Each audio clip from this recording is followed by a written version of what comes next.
Alrighty. I think we're good. Alrighty, guys. Welcome back to the Kings of the Queen City podcast. This is Zach here. I'm also joined by Liam tonight. Matt had hockey practice, so he wasn't able to join us for tonight. But we're making this episode on the Friday after the Week 2 Thursday night matchup of the Chargers versus Chiefs. And we're going to quickly talk about that game. We're going to go over some of the games. We're going to go over most of the games that are here in Week 2.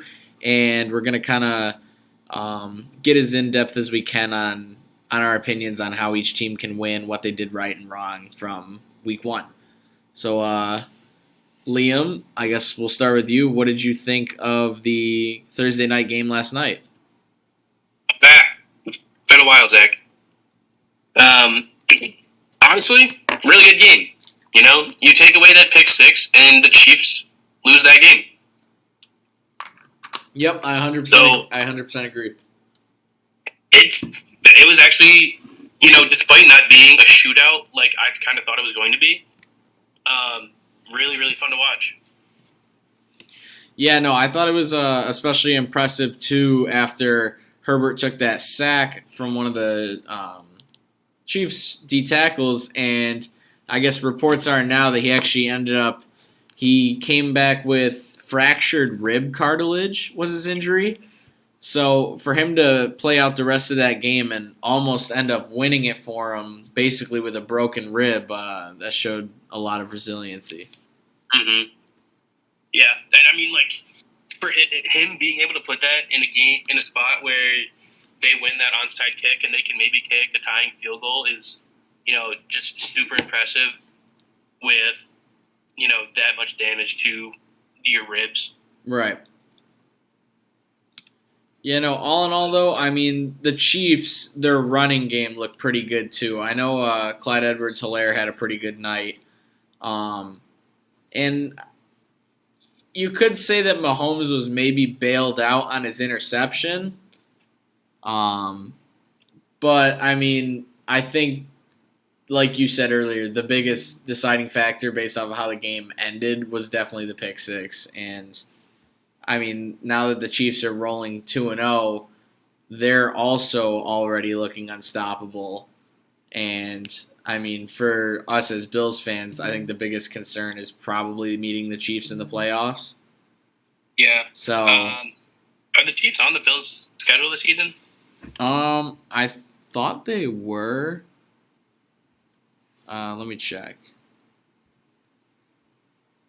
Yeah, they are. Week 6.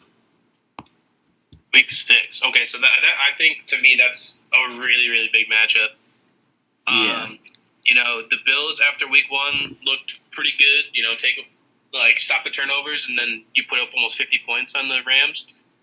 The Chiefs, they smacked around the Cardinals, and I think, they put together a pretty solid performance, but the Chiefs or the Chargers defense really stepped up, and so I think that proves that the Chargers are one of the top teams in that conference and that division. So, I mean, I feel like any game is going to be a good game between any of those three teams. Yeah. Another big loss, too, from them is Harrison Butker. I mean, he's going to be out. He was out last night, obviously. I think they said they're hoping for him to be back next week, but there's still a chance he misses them, too. And, I mean, he's definitely developed into one of the best kickers. He's got one of the strongest legs in the league. So, I mean, they had to sign somebody off of a practice squad, I'm pretty sure, to come in as backup. I mean, he held his own last night, but I think that's going to be a bigger loss than some people might think, considering how much the Chiefs score, or at least get into scoring position. So we'll have to check that out, too, and see how their special teams performs. Yeah, definitely. Yeah. But I mean, with Andy Reid as your coach, and you got Patrick Mahomes, I feel like even without a kicker, just going for 2 or on 4th down, you just that's not even that aggressive. That's just like a safe play. Right. opposed to trying to kick a field goal and having someone who doesn't know how to do it and mess up. Right, right. But I mean, obviously that's a coaching decision. But if I'm him, I kind of at this point have faith in Pat that on fourth down or whatever they can kind of handle it. Yeah, I think that's fair. Alrighty, so after that, I guess we can move to some of the game previews for this next week on Sunday. We'll just go in order of what I see listed here. So we'll start with the Panthers, I believe, at Giants. Let me just verify. Yep, Panthers at Giants. Panthers coming off a loss. Giants coming off a surprise victory, I think, in most people's eyes, over the Titans. Titans blowing a lead, Giants fighting back and winning it in the final few minutes there. Both teams happy to have their star running back again. Both happy to see that they've made it through week one, although one severely outperformed the other. And it's surprising which one. Yeah. How do you think that Carolina's going to try and bounce back after their narrow loss at the end of the game last week? I mean, I think they put on a pretty good performance, but again, it's the Browns. I don't know how strongly you feel about the Browns. I feel like at this time they're kind of mid tier. Okay. I just think that if you're looking at the Browns or you're looking at the Titans, there's just a big difference there in team ability overall. To me, the Giants win just means that much more. Okay. And so, I mean, I feel like every week is gonna be hop on Saquon's back and see what happens. That's fair. To be honest, though, I was looking at the stats, and I thought he did carry them. Let's not be wrong. But I thought he had been even more of a workhorse than he actually was. I guess, based off of how I think of that game going, he only had 18 carries for 164. So, I mean, yes, he was a workhorse, but also if it's working, I mean, you got to feed the horse. So, right, you don't want to overload, you don't want to increase his workload to the point where he's going to get hurt again. But is that? Did you say 18 carries? Yeah. That's 9.1 yards a carry. Yeah. So, I mean, he was almost averaging a first down a carry pretty much. That is insane. So he was being extremely efficient with his run block, following his blocks. And I feel like coming up against the Panthers, who just gave up, I think it was 141 yards to Nick Chubb, against the team that wasn't that good in the Browns, I mean, the Giants' game plan going into this game has to be attack the run, and I'm very sure that Carolina is game planning on how to stop the run. Well, isn't the Tennessee defense supposedly a pretty good run defense? Yeah, they lost. Was it Harold Landry in training camp for the season? I think it was him they lost, but they still have Jeffrey Simmons, and Bud Dupree isn't the worst either. So their run defense isn't the worst, but, I mean, whatever the Giants were doing, Saquon was making it work every single time. Yeah. And, I mean, I thought that the Panthers' run defense was supposed to be better, too, because they have Derek Brown, who's a pretty decent D tackle, and then they have Brian Burns coming off the outside, who's a pretty good block shedder. So, If the Panthers don't have their run game problems figured out, I think the Giants are going to win this game purely based off of keeping the train rolling. I totally agree with that. And I feel like, Sterling Shepard didn't really get used a whole lot. Yeah. He good. So I feel like I could see him being a bigger part in the coming games. Yeah, that's fair. I think Danny Dimes, I think he only had like 188 yards passing or something. It was like around 200. It wasn't much. But no, I agree. If they can get the pass game going too, that would be a huge plus because I think Kadarius Toney is going to play. I agree. And he is easily, besides Saquon, their best playmaker on like run after catch, making juke moves and all that stuff. He's easily their best player there. And Carolina's secondary is actually pretty decent. So if they can get that pass game rolling in conjunction with the run game, I just don't see how they're going to be able to stop it for all 4 quarters. I agree.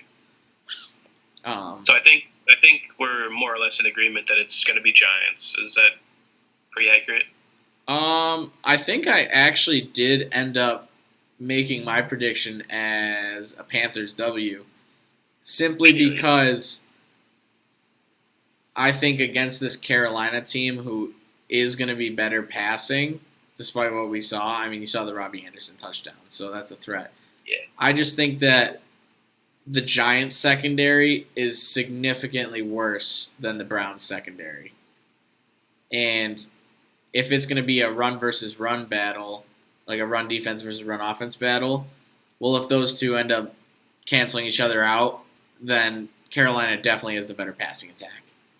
And they're going to win the game purely off that. So that would be why I would go with Carolina to win this game. Do you trust Daniel Jones or do you trust Baker Mayfield more? In terms of just being a quarterback, I definitely trust Baker more. But I mean, it could all come down to the play design too. I was looking at it. The Panthers or the Giants offense in week 1, they converted on third down 20% of the time, which is tied for 30th. And if they can end up getting that percentage up with, a few design plays that are, out of the coach's special pocket, then I think they'll be more successful in that regard. But looking at it, if it does end up coming down to like a passing game battle, I 100% trust Baker more. Interesting. Well, I mean, I kind of agree with that part. I don't know. I'm kind of, you kind of put that thought in my mind. Might have to think about that one. Yeah. Originally, I was all for the Giants, but I mean,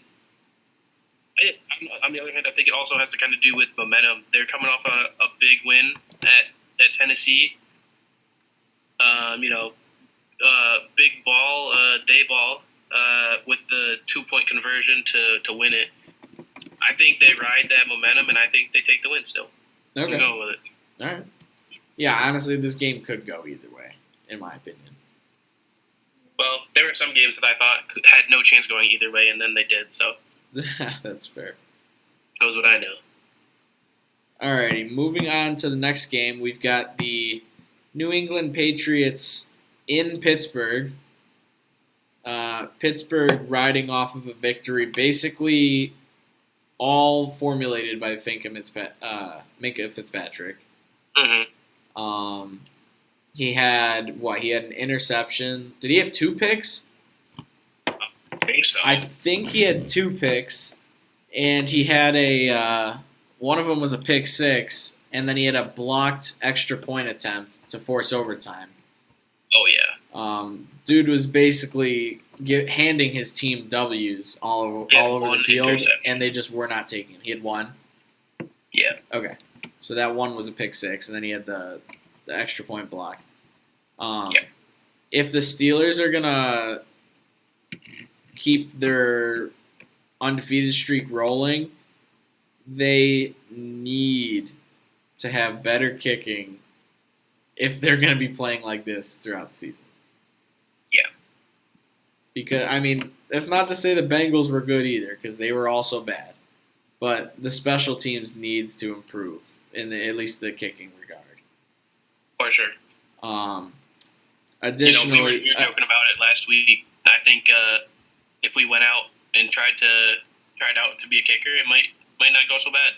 Yeah, honestly. Another thing too, the defense needs to make more plays as a whole. Like I just said, Minka Fitzpatrick won the Steelers that game, and nobody But else the can tell team me was back otherwise. as well. Yeah, more players need to step up, whether that's in the form of just QB pressures, forcing incompletions, better coverage, man or zone, or just more like picks as a whole, I guess. The defense needs to step up and be more cohesive, especially now that they lost TJ Watt for apparently only 6 weeks but I doubt he's going to come back in the minimum 6. I mean, everyone's talking about how fast JJ came back from the same injury. So That's fair. I mean, you have a baseline, but at the same time, they're not the same person. Exactly.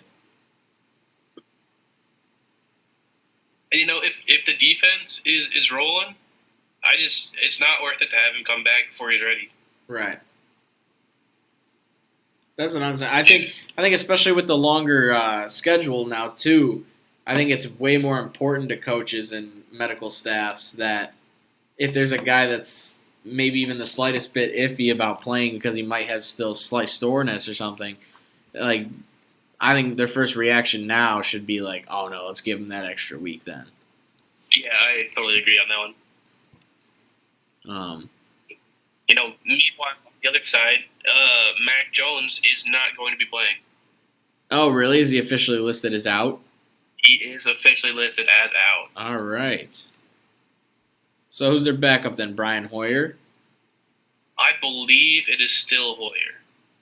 Well, if it is, yikes. Oh, don't they have that guy like, isn't it like Bailey Zappi or something like that? I'm going to look right now. I'm pretty sure they have some guy with the last name. I think it's Zappi or Zap.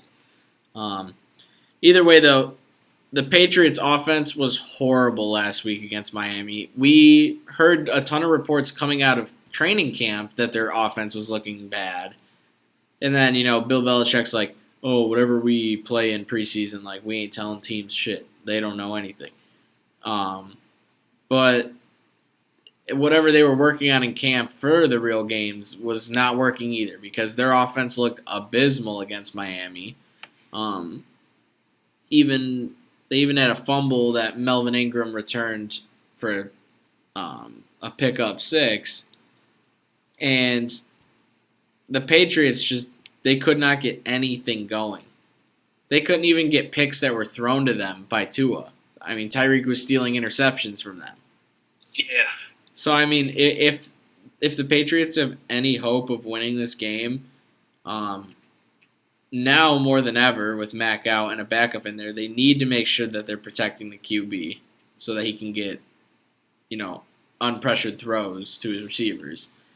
And they just need to have a better. I'm seeing contradictory articles now. What's that? This said he went up till Wednesday, but not Thursday because of an illness. Yeah. But says he plans to play on Sunday. Where have I seen? Well, either way, I mean, I don't think it really matters. Either way, New England needs to have a better QB protection, and they need to make sure that their offense gets going. If not in both, at least one of the two attacks, because both passing and rushing were a non-factor last week. That's the reason they only scored, 7 points, right? Yeah. So, I mean, whoever the QB is, they just need to make sure that they play more efficiently. And, I mean, did Jones even throw an interception?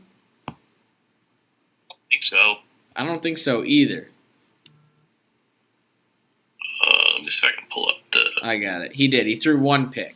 But, I mean, if they're just able to be more efficient offensively, then I don't see why they can't challenge the Pittsburgh defense. I know the Pittsburgh defense is very good.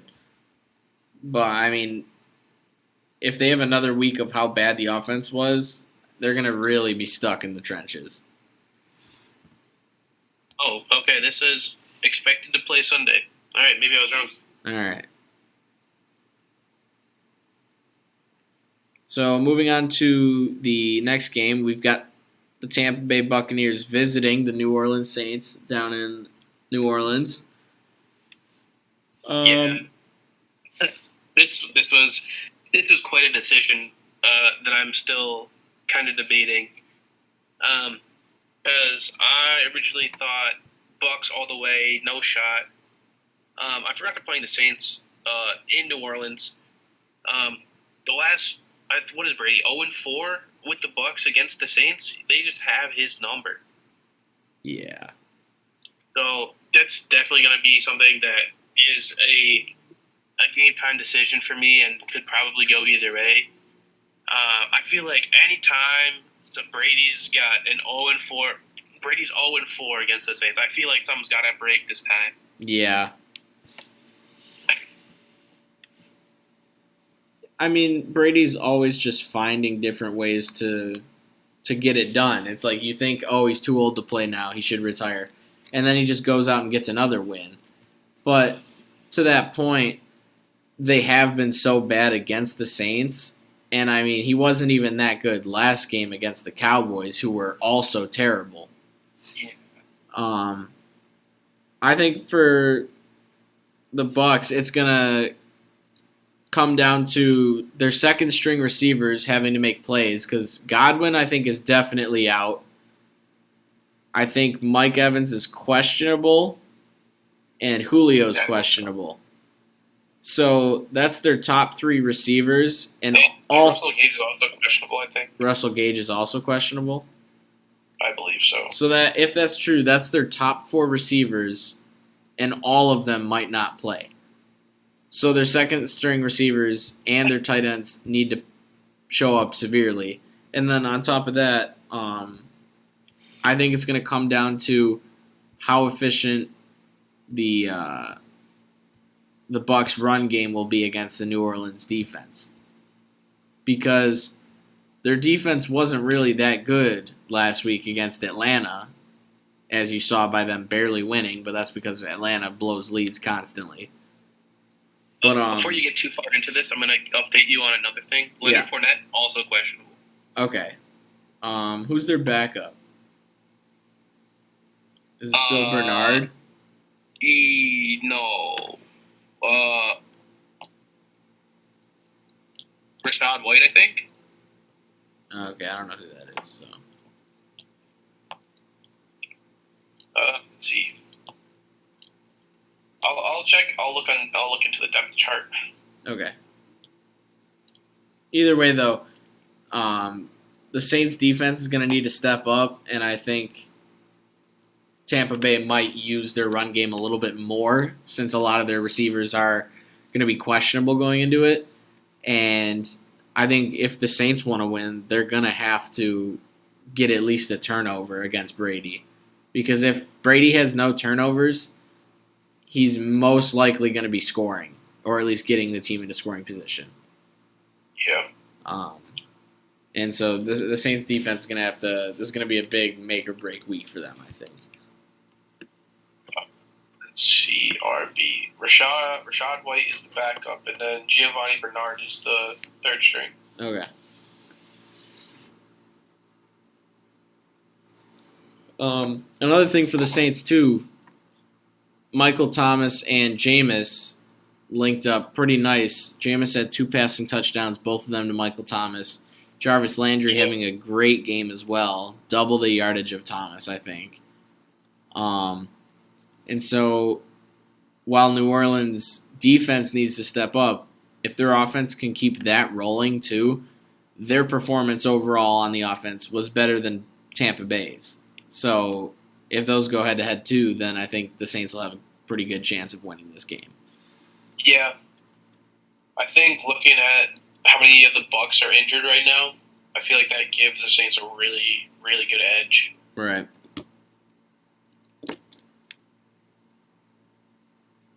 Alrighty, moving on to the New York Jets at Cleveland. Cleveland coming off a Week 1 victory against the Panthers. The Jets losing to Baltimore. Yep. For me, I really only see this game going one way. I think the Browns are going to win again. Yeah. I agree. I do think the Jets are a better team this year, even though it might not seem like it based off their Week 1 performance. But I do think the Jets are going to get much better when Zach Wilson comes back because they've got old as dirt Joe Flacco now who cannot move out of the pocket to save his life. Yeah, he's pocket pass or get it out. Yeah, so if the Browns defense is just able to hold up whatever the Jets throw at them, I don't see the Browns having any issue literally running the ball all over the Jets. Yeah, I agree. I don't think any of the running backs on the Jets going to be carrying, and if you don't have that, you don't really have anything else. I mean, Joe Flacco not really doing his best work. Everyone was kind of convinced that he was going to come out, against his former team and try and give him the work. And if that's giving him the work, it is not giving him the work at all, actually. Yeah, it was a very bad performance. So I can't, in my right mind, give the Jets any credit at this point. Right. Yeah, so, I mean, my prediction's a Browns win. I think they're just going to do exactly what they did last week against the Panthers. They're just going to run the ball over and over again. They have Kareem Hunt and Nick Chubb. Best backfield in the league, in my opinion. Oh, for sure. I just don't see how you couldn't abuse that, especially when you go two-back formations where you could literally choose they both can run, they both can catch, and they both can make plays after the catch. So I mean, I just see that game going one way. Totally. Moving on to one that might be a little closer though, Dolphins in Baltimore. For me, the key is going to be how well Miami is able to contain Lamar, both scrambling and how they're able to limit his passing yards. We all know he can be a threat in both. People have criticized him over and over again just for him to show that if he gets shut down on a QB contained scheme, he can throw the ball all over you, and if it's the other way around, then he can run all over you. So I think Miami's defense is going to have to continue strong like they did last week, and they're going to have to do their best to contain Lamar and maybe even force a turnover or two if they want to win. Yeah, I agree. And, this past week, Lamar didn't play his best game. So, in my mind, I see him bouncing back from that. It's not to say that the Miami defense isn't going to give him trouble. They're a pretty strong defense, as they were last season. So I think that this game is close. I think that it really could go either way. I want to say just straight up that the Ravens will win, but I don't know if I can make that pick. I'm definitely picking the Ravens to win, just simply because I don't think that the Dolphins defense. Oh, excuse me. I don't think the Dolphins defense will be able to contain Lamar Jackson. I think he just poses too much of a threat to where there can't be a lot of attention drawn to him. And he's very good at improvising and getting away from pressure and then making the throw. And he still has decent receivers. I know they traded away Hollywood Brown, but he wasn't even that. Who else do they have in receiver then? They have Rondale Moore. Or not Rondale. Bateman. Is that his name? Yeah, that's what I meant. Rashad Bateman, sorry. And Devin Duvernay, who he's probably better as a returner, but he's a quick little receiver. I don't know. I kind of think that Lamar's play style and the Ravens' offensive scheme fits receivers better when there's not really a star receiver, if that makes any sense. Oh, my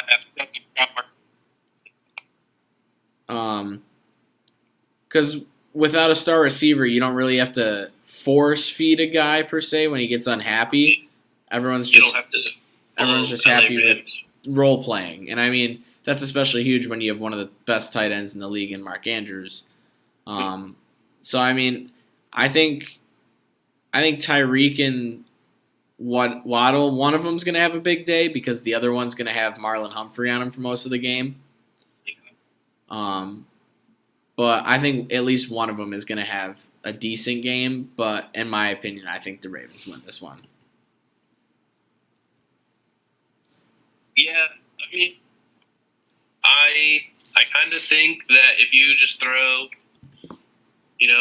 your best corner on Rashad Bateman or whoever their wide receiver one is, and then contain Mark Andrews.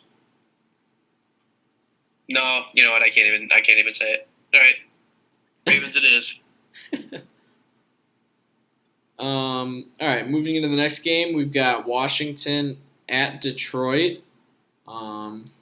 I'll let you start this time. What are your thoughts on this one?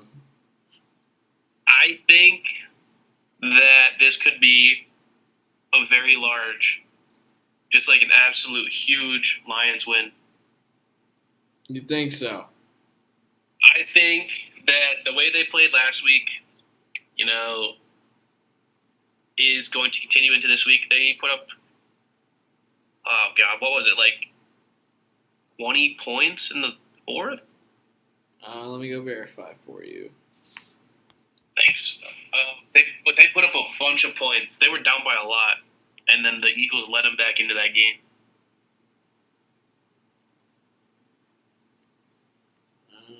Sorry. They put up, the Eagles put up 24 points in the second, and then 14 in the third, and Detroit just scored a steady 7 until they scored 14 in the fourth.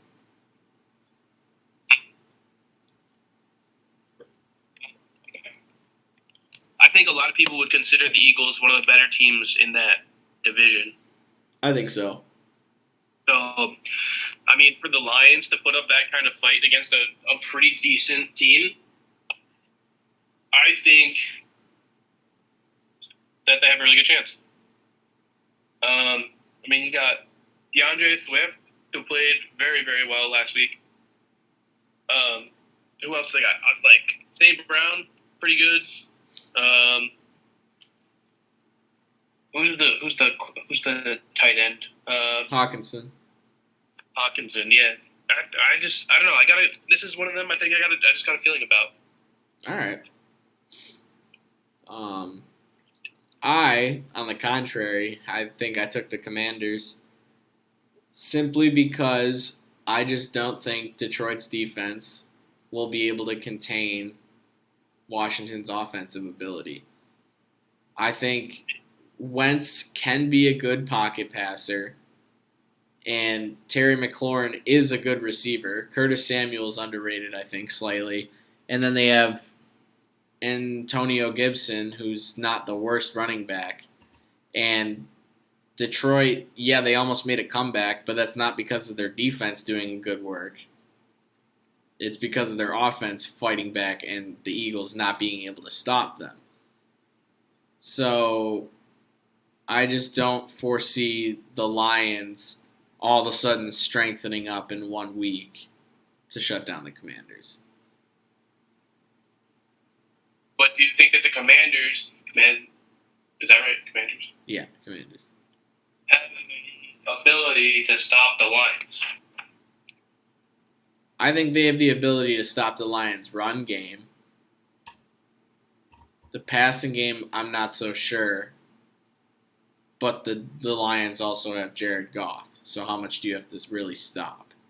Yeah, kind of valid. I feel like they're based on running right now. Yeah. DeAndre Swift had what, 144 yards, and there was not a receiver over 64. Yeah. So, you make a lot of good points, but you just can't sway my decision. Nah, that's fine, dude. If you called it, then hey, huge upset, and I think everybody's happy for the Lions. Yeah, for sure. I feel like they deserve it at this point. They do. I feel like it's been forever since they got a win. I'm not gonna lie. And they got their hearts broken a couple times, so. Yeah, that's true. I don't know. Maybe I'm biased because I want to see him win, but. Nah, I think you're good. All right, moving on to the next game. We've got an AFC South matchup. Indianapolis visiting Jacksonville. Historically, not the best record down in Duval. Yeah, you and I talked about this a little bit earlier this week, where last year the Jags were 1-16 at the end of the season. 1-15, I believe they were at this point. And the Colts were looking at one game to win to get into the playoffs, and they go down to Jacksonville, who were a dog water team and could do literally nothing. Yep. I cannot take the Colts in this game. You don't think history will break? I don't think so. I think that the Jags got better. I don't think that the Colts got any better. Maybe a little bit. Well, Pittman's in his, second year? Second, yeah. So he's not a rookie wide receiver anymore. He just put up 33 points or something. But yeah, I think the Jags are a better team this year. Trevor Lawrence is, not a rookie anymore. He's got a little bit of experience under his belt. I think, let me look at Colts versus Jags in Jacksonville record past one season. Oh, I'm pretty sure they're 0-4, 0-5 in their last 5 visits. It's not good. It's like Brady versus the Saints numbers.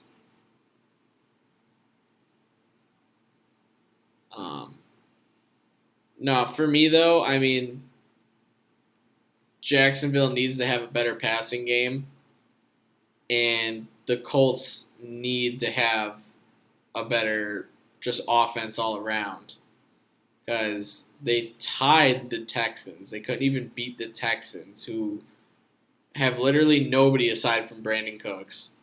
Yeah. And technically that's not true. Rex Burkhead is terrible. I don't know about that. He is terrible.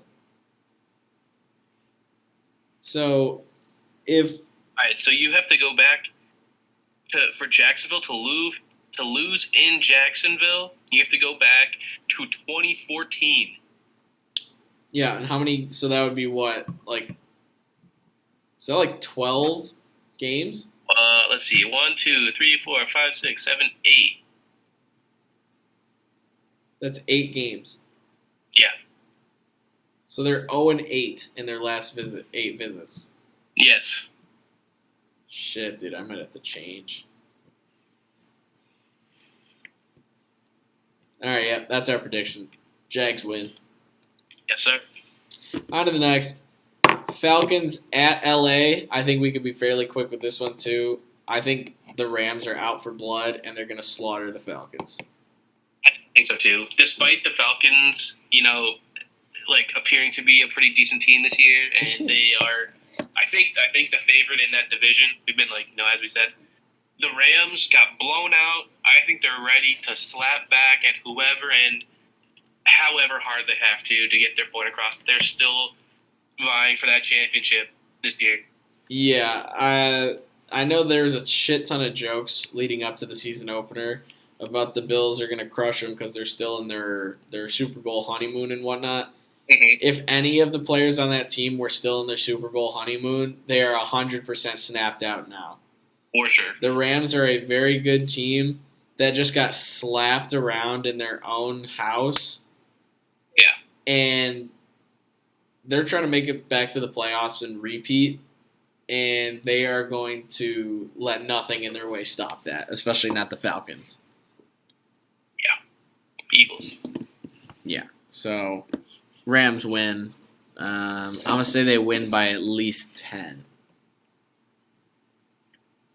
Oh, what do you think? What's the spread? Do you know what the spread is? I'll look. Let me go check. The spread based off of whatever source they use on CBS. On the sports app that I use, spread is plus 10 for the Falcons. Minus 10. Oh, sorry. Minus 110 for the Falcons. Or no. What the? Sorry. Plus 10 for. Minus 10.5. Yeah. I'm seeing plus 10 for the Falcons, minus 10 for the Rams. Plus 10.5. Over or under 46.5 points? Under. I think the Rams score more than 20, and I don't know if the Falcons break 13. But I don't think it's over 46.5. So, I'm going with the Rams dub. On to the next game. We've got the Seahawks visiting. Oh, all right. Liam will be back in a bit. His Discord crashed. But I'll keep talking for the next game. We've got Seahawks at 49ers. 49ers, albeit terrible weather, looking horrible in Chicago last week. The 49ers are going to have to bounce back. If it's some better weather, I think they will play better. But one thing that shocked me was Trey Lance. I get it, he's a rookie. Sorry, not a rookie. Second year. I get it, he's still... Yeah, you're back. I was just talking about the Seahawks 49ers game. Yeah, bro, my Discord just crashed. Tough. But yeah, I was getting into the Seahawks 49ers game, and I was talking about how the 49ers looked abysmal in Chicago, even though it was bad weather. Yeah. And I was going to get into how Trey Lance, I know he's a young quarterback still, second year, but he just looked nervous anytime there was any type of pressure. Well, he didn't really get to play last year. How many games did he play? I think just like a couple, right? I couldn't say more than 3. Yeah, but I mean, still, he was being frantic when he sensed pressure, and I think if San Francisco is going to get the most out of their offensive scheme, I think he's going to have to keep his composure so that he can make those quick throws. I mean, it's very true. But in the end, you still have Deebo Samuel as your, utility player who is going to put up yards. Who's the actual running back? Elijah Mitchell, he's injured. Oh, that is. I think he's out for like at least 4 weeks too. So then, who else do the 49ers have? They still have Tevin Coleman right now, right? I didn't even know if they had him. Let me see.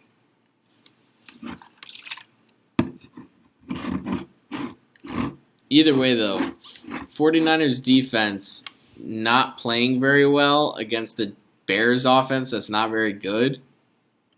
And Geno Smith surprisingly having a good game against the Broncos last week. DK and Tyler Lockett both contributing pretty well, along with Rashad Penny. Honestly, I could see another upset here.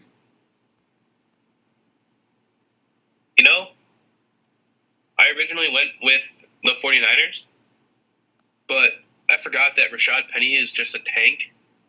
Yeah, he's appearing to be a lot better than a lot of people were judging him to be.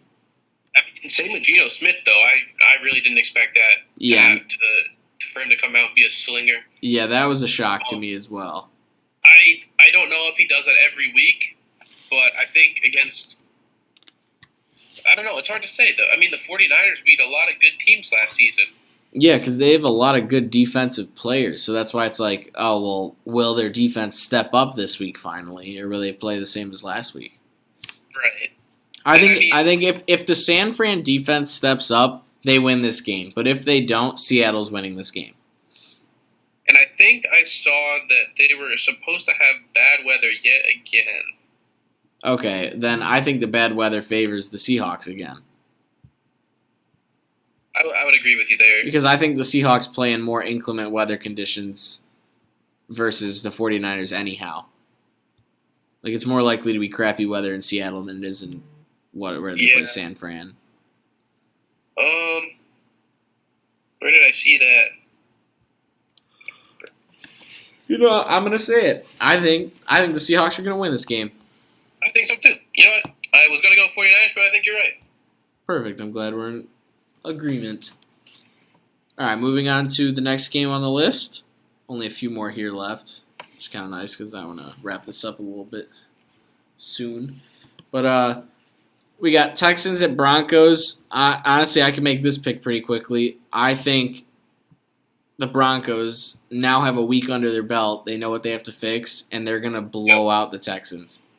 I agree. That's what my prediction is. I think the Broncos offense almost doubles their production from what they had against the Seahawks. I mean, Russ still had, I think, around 300-something yards. Yeah, but he only had one TD, I think. Yeah, and no picks, which is nice. And, I mean, the main thing is they fumbled twice at the 2-yard line. Yeah. I just don't see any way that Houston puts a better defense than the Seahawks. Yeah, honestly. Sorry, go ahead. I'm there. Yeah, I mean, it's going to be a big statement week for the Broncos. I just know that, especially after the way that they lost, they're itching to get back out there and prove like, hey, we can get this offense to work. We can still be a playoff team. Right. Meanwhile, the Houston team is coming off of a tie. And I think if you put the best team in college football up against them, they might lose. You might be right. Sorry to Davis Mills and Brandon Cooks, but you have no one else. Yeah, I mean, Davis Mills is barely won anyways, so. Yeah. So, yeah, I mean, for me, that's an easy dub for the Broncos, I think. I think it's what it should someone save Brandon Cooks. Yeah, agreed. All right, moving on to the next game. We've got an AFC versus NFC West matchup. We've got the Cardinals visiting Las Vegas. Raiders coming off a loss to the Chargers last week, right? Yep, pretty close game. And they beat the Chargers, didn't they? Oh, no, the Chargers just lost. They're 1-1 now. Never mind. Yeah, so, and the Cardinals coming off a huge loss against the Chiefs. Yeah. Honestly, for me, I don't see Arizona's defense stepping up. They lost Chandler Jones to Las Vegas, and they really only have Budda Baker. I mean, J.J. Watt, but he's not back yet, right? I don't know on that one, actually. I think he's still injured. Let me see.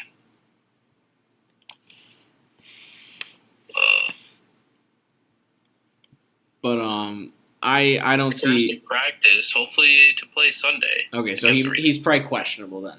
Either way, though, yeah. I don't see Arizona's defense stepping up enough, and with the amount of weapons that Las Vegas now has on offense, I just think they're going to run all over the Cardinals secondary because their secondary only has Budda Baker and he plays safety, so he can't cover everybody. Yeah, I don't see how the Raiders lose this game unless their offense just can't figure it out or something. But Yep, I 100% agree. so I'm going with Raiders for my pick. I am as well. I got another actually easy pick here for the next one. Bengals going down to Texas to take on the Cowboys. Bengals dub. As bad as the Bengals played week 1, there's no way Joey Burrow allows himself to have a repeat performance. Agreed. He's 100% going to fix whatever was wrong with him against the Steelers last week, and the Cowboys did not look good at all anywhere against the Buccaneers. And now they're without Dak. Exactly. And their best player on defense, arguably, is Trayvon Diggs, who is only good. He's only good from one side of the mirror, but if you look at the other side, it's terrible. How can you just not look at Michael Parsons? Oh yeah, that's true. I guess I completely forgot they had him. I was trying to think of linebackers they have, but they play him more as like an end kinda. Yeah, kind of more of an edge rusher. But Yeah, but I don't think the Raiders would have much issue shutting him down because he's their only offensive lineman. I mean, they have DeMarcus Lawrence, but he's not that good anymore. I don't think. So they just double team Parsons all game, and they shouldn't have an issue. yeah, I just see Trayvon Diggs getting beat by whoever, T. Higgins or Jamar Chase or. Yeah, I mean Higgins might be out with a concussion. I know he got a concussion. Tyler Boyd probably. Yeah. Is he out too? No, I think Tyler Boyd might be in, but I mean Jamar Chase I think is going to run all over him.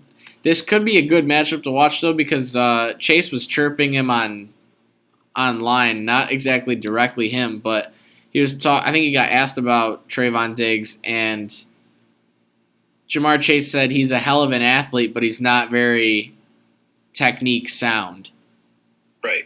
Well, and he plays for the interception. He doesn't play to keep them from scoring or getting big gains. 100%.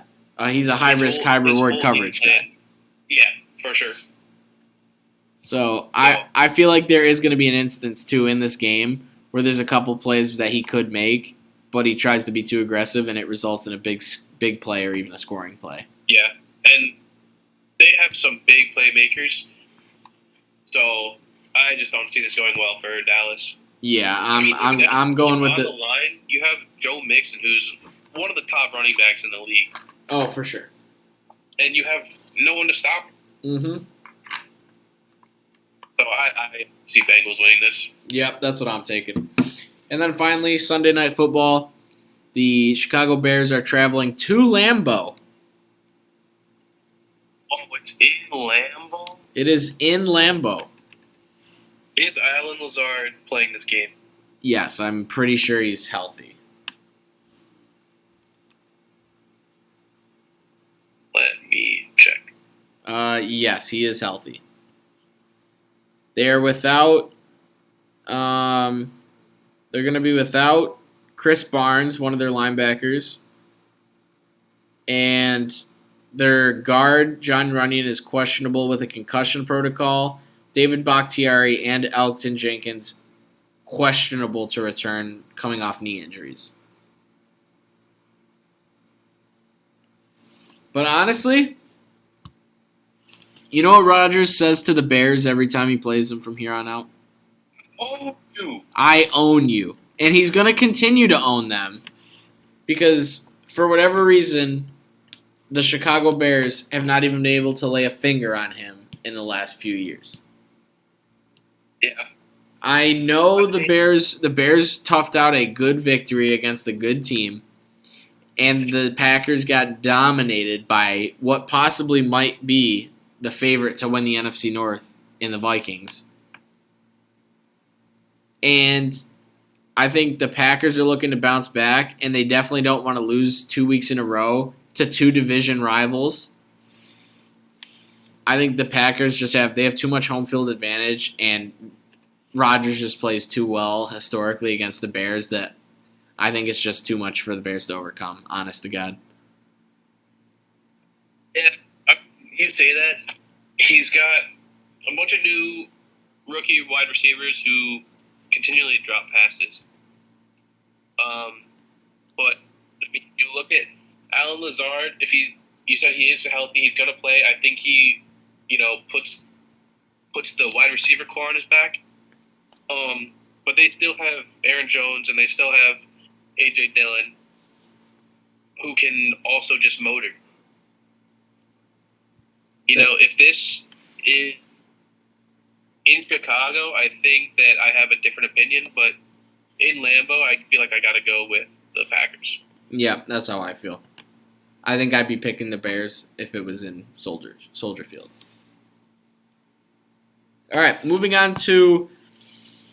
Oh, there's 2 Monday night games.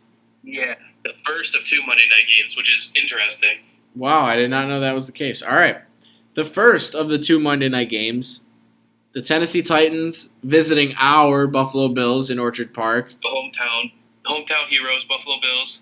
I mean, I think we both, even with bias aside, can get this pick out of the way pretty good too. I think we both think the Bills are going to win. Yeah. I mean, the Titans are coming off a loss to the Giants. Yeah, and a loss that they blew too. It was not like there's a good. I mean, it was a good game, but they blew the lead. Yeah, and I mean, like, come on, you got Ryan Tannehill. What's he gonna do? Yeah, I mean, we have one of the best, the best safety duo, I think. Yeah. And who they got receiving now? They traded away what was his name? AJ Brown? Yeah, they've got rookie Traylon Burks, Robert Woods. They do have Robert Woods. And I forget. Who's the rookie tight end, I think? Well, they have a rookie receiver, Traylon Burks. I don't remember if that was a name, but and I don't remember who their tight end is. I mean, historically, the Bills have not been good against the Titans in their last few games. I think they're 1-3 in their last 4 games against the Titans. Yeah, I think so. But at the same time, I think each time the Bills have lost to the Titans in the past, they've been more evenly matched. I think the Bills have only gotten better since last season, which is kind of hard to say. And the Titans have definitely gotten worse. And if we're able to keep this strong run defense going, then we saw what happened last week when the Giants finally started shutting Derrick Henry down. They were able to claw their way back and win the game. And that's literally all Tennessee's offense is now, without even A.J. Brown and Julio Jones. It's run, run. It's going to be a game that is decided by whether or not you shut down Derrick Henry. Yeah. And so... that's something that the Bills have struggled with in the past. Mm-hmm. With strong running backs is, not allowing them big runs. Yep. I mean, you pick up Von Miller, but he's not really going to help you in the run game. He's more of a pass rusher. I mean, I still see the Bills winning, but I think that Derrick Henry is still going to have his opportunity to run all over us. I was going to say, if the game is closer than it appears it should be, it's going to be because of Derrick Henry. Yeah. But yeah, I agree. I just see no way any of the receivers on that team or Ryan Tannehill give us any trouble. Yeah. So, all bias aside, both taking a Bills victory. And then our second of the Monday night matchups, the final game of the week, Minnesota Vikings Eagles, right? Traveling to Philly to take on the Eagles. Eagles secondary, although they did have a pick six, looking a bit shaky in the second half after they their third quarter points. Sorry. Vikings coming off a statement victory. I think statement victory is a nice way to put it against Green Bay. Justin Jefferson literally floating around on a cloud wherever he wants to catch a ball, it seems like. Mm-hmm. Randy Moss-esque. Yeah, very, very Randy Moss-esque game. And he's going to be going up against, I would love to say better secondary, but the Packers' defense isn't all that bad. They were just getting schooled by him. Yeah. And the Eagles, they did make some reinforcements. They have James Bradbury. They brought in C.J. Gardner-Johnson from the Saints. So they have a better secondary. So I don't think Jefferson's gonna have as big of a game this week. And honestly, for that reason, I picked the Eagles to win. Really? Yeah. I disagree with you. Because you know who was surprisingly absent from last week? Who's that? Dalvin Cook. Really? They barely used him. And I think that because the pass game was working so well, they didn't need him. I thought he had like 90 yards. What? He had 90 yards. How many carries? 20. Oh, I guess that's not barely. It felt like they barely used him. And Miles Sanders had 13 carries for 96 yards in his day.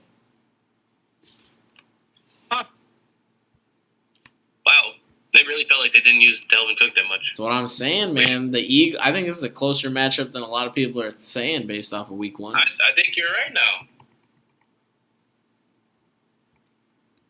See what I mean? I'm taking Eagles.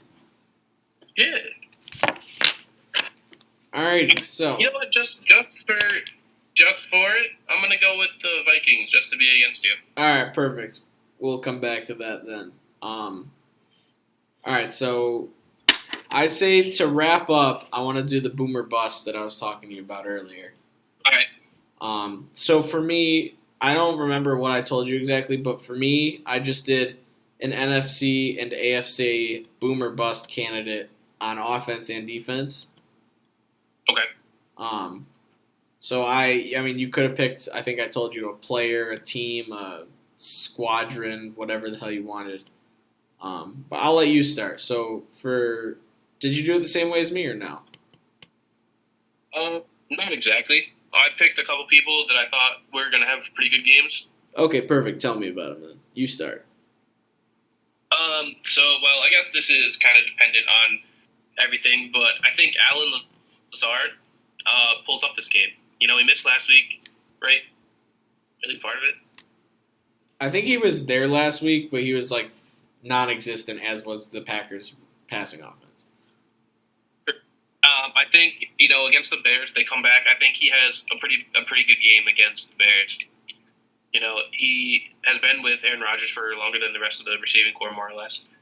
So I think that really puts him as a front runner as a pass target, and I think that he is capable of making the big plays and keeping his hands on the football.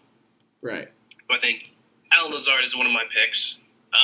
As I told you earlier, one of my picks was Josh Palmer, and he did not boom, but he did hit the fantasy prediction points that he was supposed to get of 12. He got 13, so maybe didn't boom, but he did play about to what was projected, which is better than a bust, I guess. Right.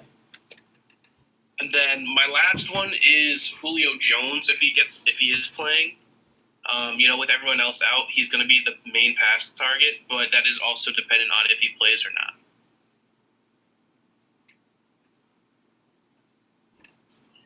Yeah, I like that choice. So then you want to see if I were to pick a defense. Oh, you don't have to pick some. I was just saying that's what I did. So I think. Well, you know what? I think I'm going to go with it. The Steelers' defense is rolling. I think they continue to roll. All right. I think they will continue to roll personally against the Patriots. Their offense is terrible. For me, I'll start with the NFC, I guess. On offense, like I just mentioned, I don't think Justin Jefferson is going to have as big of a day because I think the Eagles' secondary is right now playing better than the Packers secondary did. And so I think for one of my boom candidates for offense in the NFC, I'm going with Adam Thielen. He was only I like that pick. he was only targeted 3 times for 39 yards. Now, granted, if Justin Jefferson or any wide receiver is getting that open all game, you're going to continue to throw it to the open guy. Like, it's common sense. But I just think the Eagles are going to have better coverage, and they're going to now seeing what the Packers did wrong on film, they're going to be able to adjust for that and see what the Vikings game plan was. And so I think Justin Jefferson is going to get less touches, which should result, theoretically, in Thielen getting more. So that's why my offensive boom for the NFC is Thielen. And then... okay, so before you go, while you say that, I think someone who, maybe not bust, but definitely less touches this week, Michael Pittman Jr. Yeah, I think so. I think he's also listed as questionable, too. Oh. So he might not even play. So if that's the case, then you would be right. It's a major bust because he didn't start. For me, though, for my NFC defense, I am picking the Rams defense to boom. Just because coming off a loss where they played terrible against a good team, this week they're going to be playing, in my opinion, there's not a team better than the Bills right now. So they're going to be playing a worse defense, and they're going to be looking to fix the offensive issues they had last game. So I think the defense is going to step up, and they're going to make some plays, and I'm going with them to boom. Which defense? Rams defense. Okay. A defense that I'm predicting to bust, however, is the Miami defense. I don't think they're going to play as well as they did against the Patriots, against the Ravens. And so I agree. That's why I'm picking them to bust. And then for my offensive AFC pick to boom, I'm going with the Broncos offense against Houston. Okay. For obvious reasons, I think, that we talked about earlier. I think if I'll take one more player. Yeah. I think I'm going with Kyle Pitts. I think that's a good pick. He was basically non-existent last game, and I think he gets a good comeback this week. Yeah. Alrighty, that concludes what I had to talk about then. Do you have anything else you want to add? If not, you could take it away with the outro. No, I think I am all set. We covered all the games and a little bit of fantasy. Oh, do you want to talk about how I got absolutely shafted in fantasy last week? No, because I also did a little bit, so I'm still salty. Yeah, but I got 175 points scored on me. Oh, that's true. Yeah, that's pretty shitty. I was like, man, I'm not doing too bad at 125 points, and then he had 175. Well, hopefully that doesn't happen again this week. What do I do against that? There's nothing you can do against that. There's literally nothing. It's all luck. Yeah, so that concludes our episode this week. Sorry if it seemed a little discombobulated or whatnot. We were planning on having 3 people here, and we're also in the middle of trying to figure out a good software to use to record these episodes. So, thank you to anybody who listens. Feel free to give any feedback or support, either in our Instagram at KotQC Podcast, or you can find us on Spotify as well as YouTube. All the links are in our Instagram description. So, Liam, if you got nothing else to say, then thank you everyone for tuning in. And just anybody listening is helpful to us. So. Yeah. So continue to support. Like I said, give us feedback. Let us know what we can do better. And we will hopefully continue these episodes weekly. And we will see you guys next week. Later.